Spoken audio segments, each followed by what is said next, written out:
नमस्कार दोस्तों, आप सभी का स्वागत है हमारे यूट्यूब चैनल जिज्ञासु रमाशंकर पर। उत्तर प्रदेश के माननीय एवं सम्माननीय आदरणीय मुख्यमंत्री श्री योगी आदित्यनाथ जी के खिलाफ रोज बयानबाजी हो रहा है। अभी ताजा बयानबाजी है कि उनसे ही हिंदू होने का सबूत मांगा जा रहा है। अब बताइए कि इतने अच्छे और काबिल मुख्यमंत्री जो समझिए उत्तर प्रदेश में समझिए कानून व्यवस्था ही नहीं, पूरा अगर देखा जाए अर्थव्यवस्था भी तो योगी आदित्यनाथ जी के बराबर ही समझिए चल रहा है।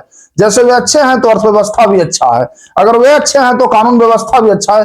आखिरकार कौन उनसे जाकर के हिंदू होने का सबूत मांग रहा है? आज हम बात इसी पर कर रहे हैं। क्यों योगी आदित्यनाथ जी के खिलाफ साजिशें रचा जा रहा है ताकि 27 का चुनाव हार जाए और 2029 में जाकर वे प्रधानमंत्री पद पर आसीन नहीं हो, इसके लिए रोज एक साजिशें रचा जा रहा है। आज हम बात इसी पर कर रहे हैं। वीडियो अच्छा लंबा इसे पूरा जरूर देखिए। आपसे अनुरोध है मेरे चैनल को सब्सक्राइब जरूर कर लीजिए ताकि कोई वीडियो छूटे नहीं। वीडियो पर लाइक कमेंट शेयर जरूर करिएगा।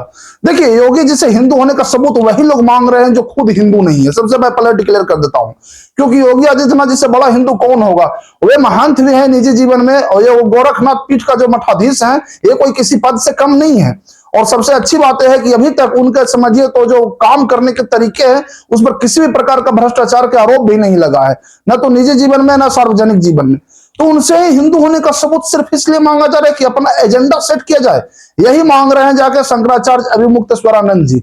आखिरकार वे क्या सोच करके हिंदू होने का सबूत मांग रहे हैं? आरोप लगा दिए कि उत्तर प्रदेश में जो गाय माता का जो समझिए आरोप लगाने की कटती है, वहां से जाकर के बीफ जो है सो निर्यात होता है, विदेशों में बेचा जाता है, ऐसा आरोप लगाया शंकराचार्य जी के द्वारा। और उसको कह रहे हैं कि 40 दिन में ये बंद करो, अन्यथा जाकर के आप हिंदू नहीं हो।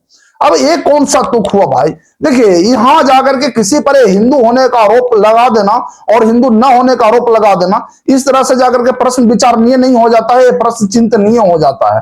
क्योंकि जब योगी आदित्यनाथ जैसे शख्स के खिलाफ अगर कोई ऐसा बयानबाजी कर रहे खास एजेंडे के तहत, तो सोचिए जाकर के कि राजनीति कितनी गहरी हो चुकी है उनके खिलाफ। वे लोग नहीं चाह रहे हैं कि 27 का चुनाव योगी जी जीत जाए। आखिरकार आपको समझना चाहिए शंकराचार्य जी कि उत्तर प्रदेश में ही रह करके आप जो बयानबाजी कर ले रहे हैं ना, ये भी योगी आदित्यनाथ जी का समझिए एक बहुत बड़ा बड़प्पन और सम्मान है। आप शंकराचार्य का दायित्व निभाइए। आपको यह देखना चाहिए कि हिंदू धर्म का जो है, अभी बहुत से लोग अपने ही धर्म ग्रंथों के बारे में नहीं जानते हैं, अपने ईश्वर के बारे में अच्छे से नहीं जानते हैं। उस पर आप अच्छे से प्रवचन दीजिए, उन्हें ज्ञान दीजिए, उन्हें धर्म की ओर ले जाइए। आपका दायित्व ये होना चाहिए। और योगी जी तो अपना दायित्व अच्छे से निभा रहे हैं। उत्तर प्रदेश में जो कानून व्यवस्था जो अच्छे से चल रहा है, आप ये खुद सोच लीजिए कि भारत का सबसे बड़ा राज्य उत्तर प्रदेश है आबादी के लिहाज से, और वहां जाकर के उनके राज्य में कभी भी कोई बड़े स्तर के दंगे फसाद नहीं हुए। क्योंकि जो होते हैं छोटे मोटे दंगे, उसे योगी जी तुरंत जाकर के कंट्रोल कर लेते हैं। और एक अच्छी बात यह है जाकर के कानून व्यवस्था मेंटेन करने में भेदभाव भी नहीं करते हैं। तो आखिरकार आप उनसे हिंदू होने का सबूत क्यों मांग रहे हैं?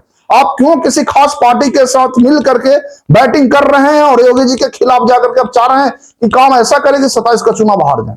ऐसा करने से आपको अपने पद की गरिमा का कम से कम समझना चाहिए कि आपका यह काम नहीं है। उल्टे हुए धरना भी दे रहे हैं कि जाकर के नहीं, अगर मेरी बातें नहीं माना गया तो मैं धरना लगातार देते जाऊंगा।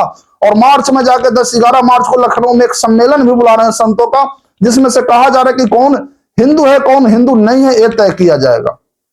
ये तय करने का जाके क्या पैमाना है? माने आपके एजेंडे में जो सेट होगा वो हिंदू होगा, जो आपके एजेंडे में सेट नहीं होगा हिंदू नहीं होगा।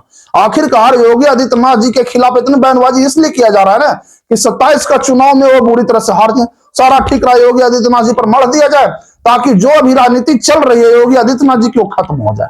अगर आपको परेशानी है यही योगी आदित्यनाथ जी की जो हिंदुत्ववादी राजनीति है, इससे अगर आपको इतना परेशानी है तो आप खुद समझिए कि इससे अच्छा कौन होगा। आपको अगर लगता है कि कोई योगी आदित्यनाथ जिससे अच्छा है तो आप उस नेता का नाम सुझाइए, लोग उसे वोट जरूर देंगे। आप बता भी तो नहीं रहे हैं, केवल उनके खिलाफ बयानबाजी कर रहे हैं, सबूतें मांग रहे हैं। हमें तो कोई नजर नहीं आता भाई कि योगी आदित्यनाथ जिससे अच्छा कोई अगर नेता है तो आप ही बता दें। आपको जाकर के खुद समझना चाहिए कि आखिरकार उत्तर प्रदेश में अभी जो कानून व्यवस्था है, चाहे आप वहां पर जो भी व्यवस्था है, उसके खिलाफ इतना जो मुखर आप हो रहे हैं, वो आपको अपने ही धर्म के क्षेत्र के बारे में होना चाहिए कि आखिरकार हमारे देशवासियों में हिंदू धर्म के प्रति जो अज्ञानता कुछ फैला हुआ, भ्रांतियां फैला हुआ है, उसे दूर करें। शंकराचार्य का तो दायित्व यह होता है हिंदू धर्म की रक्षा करना, हिफाजत करना, अपने धर्म के लोगों को मजबूत बनाना। आज हमारे धर्म के लोगों में से निकल के बहुत से लोग वामपंथी बन जाते हैं और आप सना बयानबाजी करते हैं, उसे रोकिए। आपको काम यह होना चाहिए था कि हिंदू धर्म के लोग हिंदू धर्मनिष्ठ बने रहे, अपने धर्म के बारे में जानकारी रखें, उन्हें कोई मूर्ख न बना सके, धर्म की ताकत हो, धर्म की ध्वजा लहराए। ये काम आप कर नहीं रहे हैं। उल्टा एक सम्मानित मुख्यमंत्री जो समझिए तो हिंदू धर्म को ही आगे ले जा रहा है, उसके खिलाफ बयानबाजी कर रहे हैं। तो ये बयानबाजी करने से आपको अपने पद की गरिमा खुद समझना चाहिए। आप जिसके साथ मिल करके बैटिंग कर रहे हैं कोई फायदा नहीं होगा। 27 के चुनाव में योगी जी फिर से जीतेंगे और आपको शायद अच्छा लगे या बुरा लगे, इससे कोई मतलब नहीं। उनका प्रधानमंत्री बनना भी तय है। आप उनसे हिंदू होने का जो सबूत मांग रहे हैं, खुद जाकर आपके आसपास जो रह रहे हैं ना, उनसे हिंदू होने का सबूत मांगिए। कौन सा हिंदू है भाई कि योगी आदित्यनाथ जी के खिलाफ बयानबाजी कर रहे हैं, वो भी अनप शनप? आपको समझना चाहिए। आपके ऊपर भी तो हमले हुए थे, भूल गए जाकर के? आपके ऊपर जिस कार्यकाल में हमले हुए थे, सपा के कार्यकाल में, आप तो उस पर कभी सवाल नहीं उठाए। उल्टा जाकर के आप उन्हीं लोगों के साथ आज बैटिंग कर रहे हैं जाकर के, सिर्फ इसलिए कि एक हिंदुवादी सरकार जो है उत्तर प्रदेश में, उसे गिरा दिया जाए। कैसे वो भगवा चोला पहन करके मुख्यमंत्री कुर्सी पर बैठा हो, आपको तकलीफ इसी बात का है। आप नहीं चाह रहे हैं कि वो भगवा चोला पहन करके मुख्यमंत्री पद पर बैठे। आपको दर्द यहां है जाके।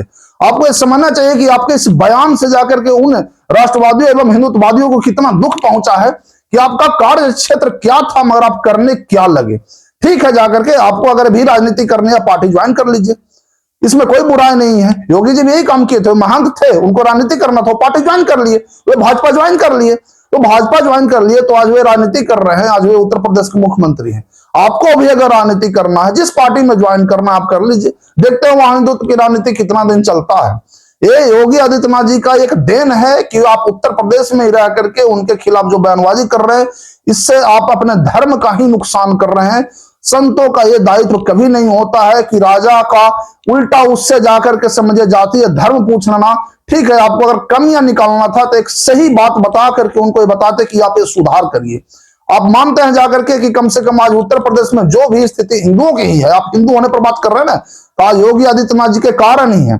उत्तर प्रदेश का समझिए 10 साल से जो वहां शांति व्यवस्था कायम है, यह योगी आदित्यनाथ जी के कारण ही हो रहा है। आज आर्थिक विकास जो उत्तर प्रदेश का जो हो रहा है, पहले गरीबी राज्य में भी शामिल होता था, बीमारू राज्य में, आज उत्तर प्रदेश गरीबी और बीमारू राज्य से बाहर हो गया। ये केवल योगी आदित्यनाथ जी के कारण है। ये आपको समझना चाहिए। आखिरकार एक ऐसे नेता के खिलाफ बोलना, जो नेता बेचारा संघर्ष करके उस पद पर पहुंचा हो, उसका समझिए तो अगर गॉड फादर शब्द अगर जो राजनीति में यूज होता है, कोई नहीं है योगी आदित्यनाथ जी का गॉड फादर। अगर कोई गॉड फादर है तो केवल भगवान है और आम जनता ही है। उनका ही कृपा मिला है कि वहां तक वो पहुंच पाए हैं। वे किसी नेताओं के आशीर्वाद से वहां नहीं पहुंचे हैं, अपने कर्म से पहुंचे हैं। और आप उसके खिलाफ लगातार अनर्गल बयानबाजी कर रहे हैं।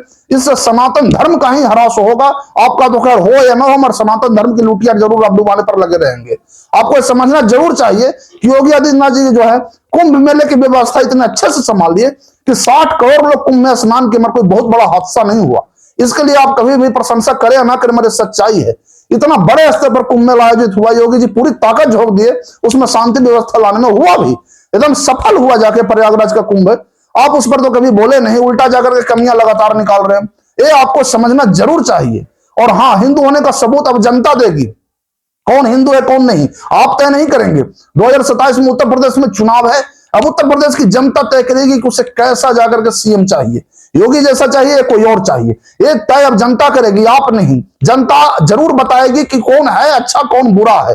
जो अब अच्छा रहेगा वो राज करेगा भाई, इसमें कौन सा जाकर के गलत तो है नहीं, क्योंकि जनता ही तो स्वाभाविक है कि राजनीति में मालिक है।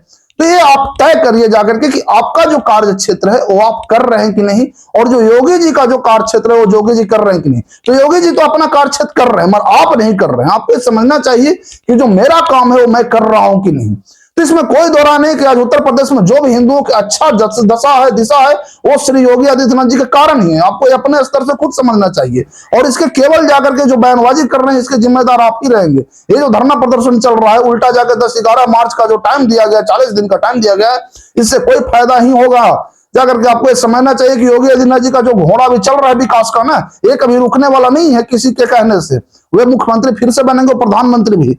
आप जरूर ये समझे कि इससे आपका ही नुकसान होगा।